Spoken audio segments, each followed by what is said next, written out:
There were like talks.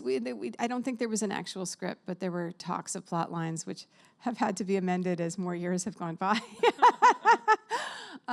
But Lisa, I think would like to do it, per my last conversation with her, and with Robin. Robin definitely. I mean, Robin and I attended this 20th anniversary at Chinispia in California, where they had like a prom party before they screened 20th anniversary of the show. Yeah, or of the movie, excuse me. Came out 20 years ago last year. Yeah. Right, it was 97 or 97 that it came yeah. out. Yeah. So who could believe that it's that long ago? But and the kind of response we got from the audience when we walked out on stage, Robin and myself, like, it was crazy. I all of a sudden felt like what it must be to be a rock star, because actors don't get this sort of like crowd adulation unless they're in, I suppose, like Hamilton, you know, where you'd have a live audience and everybody would be screaming for you. When you're in a movie, you don't feel the audience the same way. So we came out on the stage and there was like a 5-minute screaming standing ovation. I mean, there was so much love and energy in the room, and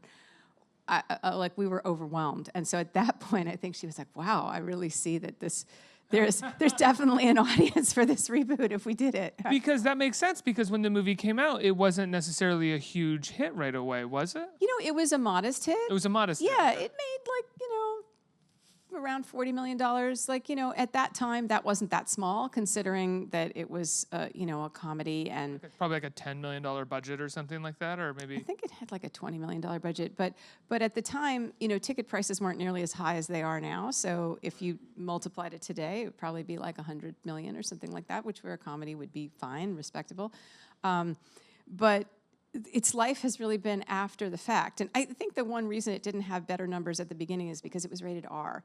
And I think that I knew from the beginning that a lot of teenagers would like this movie, but the marketing at the time was aimed towards people who were going to their high school reunions, who were like 30-something. And I was like, no, you don't understand. These characters are so juvenile. Yeah. And because there's enough time spent in high school that teenage girls and guys are going to relate to them too. So we should make this like PG-13 so that everyone can come to it. And one of the things that, I later came to understand is that repeat audiences are often teens.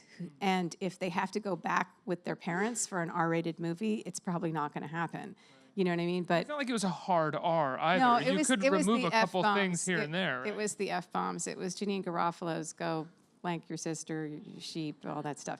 As soon as you use it in a sexual way, that gives you an automatic R, actually. Really? You could say... Yeah. You can say it here. I can? Okay, yeah, well, you can say fuck you, but if you're talking about the act that word describes, that's an automatic R. Or at least it was then. Maybe it's changed. We're such a puritanical country, aren't we? But we can chop off heads, and that's not. We have wild violence as much as you want, but as soon as you refer to the act of lovemaking with the F word, yeah, you're banned. That's wild.